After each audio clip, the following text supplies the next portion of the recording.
Сәлем достар, мен каналыма қош келдіңіздер. Видеоны көрместен бұрын каналыма тіркеліп, қоңырау шағын суретін баса кетуді ұмытпаңыздар. Каналымның дамуына өз үлестеріңізді қоса кетулеріңізді сұраймын.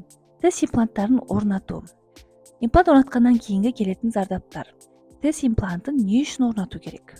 Тіс импланттарының шығу тарихы қандай? Осы және өзге де сұрақтарының жауабын видео барысында көретін боласыздар. Ең алдымен тіс имплантының қысқаша тарихы жайында тоқтала кетейін. Тіс имплантаттары швед ортопедімен ашылған бүгінгі күні біз білетін және қолданатын Пер Ингвар Бранненмарк өзінің алғашқы жұмысымен танымал. 1965 жылы ол стоматологияны мәңгілікке өзгертетін прогрессті ашты. Зерттеу барысында ол титан материалы деп аталатын процесс арқылы адам сүйегімен байланыса алатынын анықтады. Бұл ашылу заманауи стоматологиялық импланттардың дамуына келді. Өйткені титан импланты адам сүйегімен үйлесімді ғана емес, сонымен қатар тұрақтылық пен ұзақ өмір функционалдылықты қамтамасыз етеді. Осы ашылудан кейін көп ұзамай титан имплантаттары стоматологияда стандартты тәжірибеге айналды. Содан бері тіс имплантаты технологиясы қауіпсіздікті, тиімділікті және эстетикалық көріністі жақсартатын жаңа материалдар мен әдістермен үнемі дамып келеді. Бүгінгі таңда тіс имплантаты жоғалған тістерді ауыстырудың ең сенімді және тиімді әдістерінің бірі болып табылады. Және стоматологиялық технологияның жетістіктерінің арқасында пациенттер тез және ең аз асқынулармен қалпына келтіру мүмкіндігіне ие. Тіс имплантаты туралы шешім қабылдағанда мінсіз күлкіге қол жеткізудің алғашқы қадамы тіс дәрігеріңізбен алғашқы кеңес алу.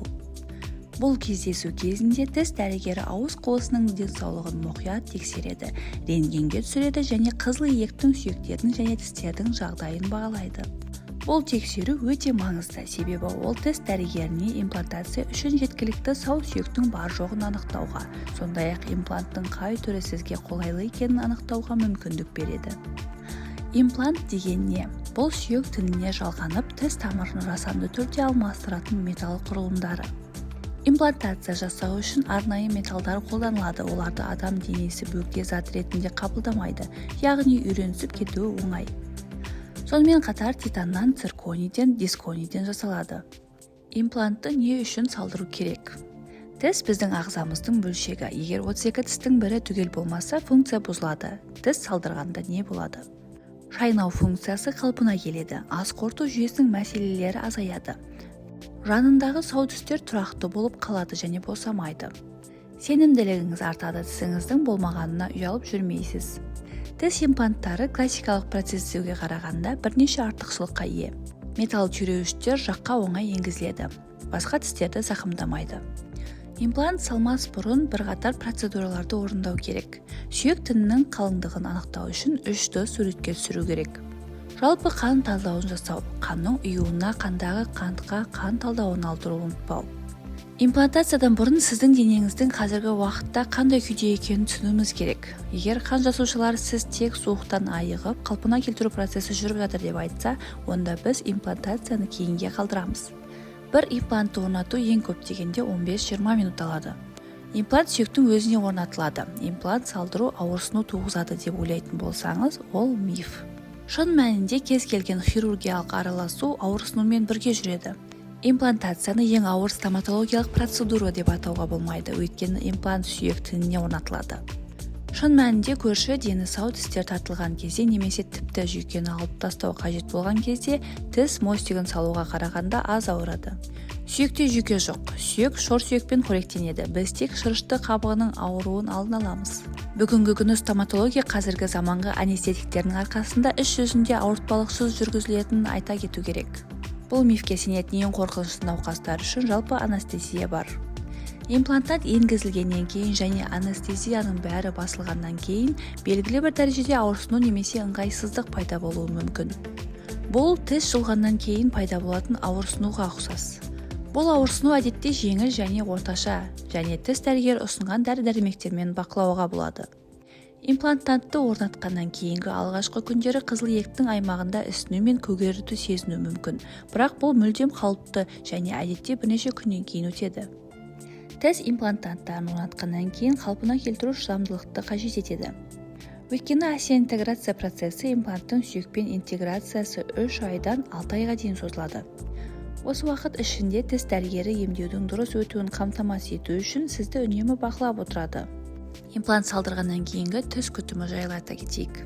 Импланттан салдырардың алдында тісіңізге күтім жасасаңыз, енді дәл солай 2 есе көп істеуге тура келеді. Имплант бұл ауыздағы жасанды зат. Айналмалы байлам жоқ, еп түп жағынан соншалықты жақын емес, сондықтан инфекцияға жол бермеу үшін тазалау, шаю, жуу құралдарын қолдану қажет. Бір сөзбен айтқанда, гигиена өте жоғары деңгейде болу қажет. Бірақ шын мәнінде гигиенаны сақтауда ерекше ештеңе жоқ. Егер адам тістерін тазартуға дағдыланған болса, жақсы, егер жоқ болса, енді сізге үйрену керек. Бұл имплантанттың ғана емес, бүкіл ауыз қуысының гигиенасы үшін пайдалы болып келеді. Әр жарты жыл сайын имплант қойған дәрігерге барып тұру керек. Дәрігер сіздің тісіңізді суретке түсіріп, тістеріңіз нашар жуып жатқанын болса, түсіндіріп үйретеді.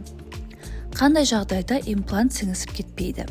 Науқасты толық тексерумен, яғни дәрігер бір нәрсені ескермеген немесе тест нәтижелерін дұрыс түсіндірмеген, бірақ бұл өте сирек кездесетін жағдай.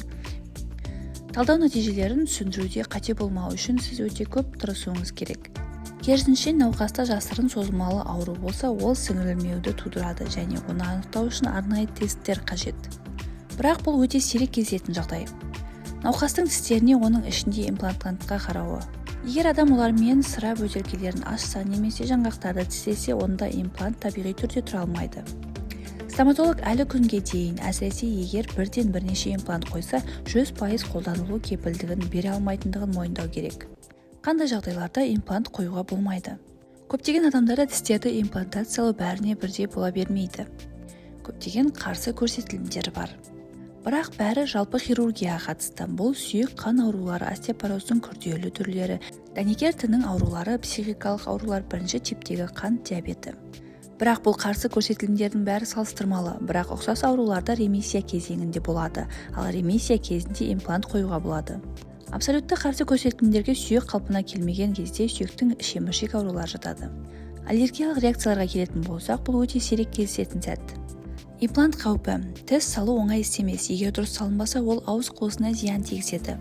Түрлі аурулар пайда болады, мысалы қан кету, ауырсыну, қызыл еттің қабынуы, ісіну, тістердің ашылып кетуі, мұрынның перфориясы, жақ сүйегінің гайморын тесу, нервтердің зақымдануы, периимплантит, мандибулярлық канал қабырғаларының деформациясы.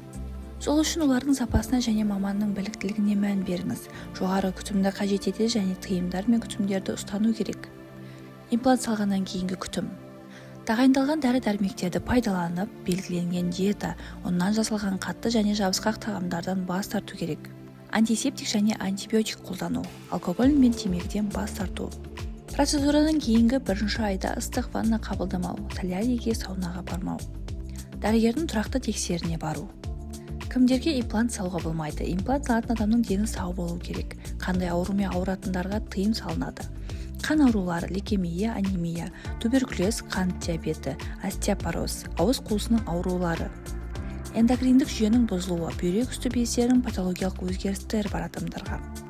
Одан бөлек ағза соған дайын болу керек. Тістегі кариестен құтылыңыз. Одан кейін тұмауратып жүргенде бала емізетін және жүкті әйелдерге салдыруға болмайды. Оны салдыру үшін жасыңыз 22-ден жоғары болу керек, ең тиімдісі 25 пен 60 жас аралығындағы. 60-тан асқан адамдар имплант салдырғысы келсе, толық тексерістен өткен жөн. Видеода айтылған ақпараттар сізге пайдалы болған болса, видеомен бөлісіп, лайк басып, комментарий жаза кетуді ұмытпаңыздар.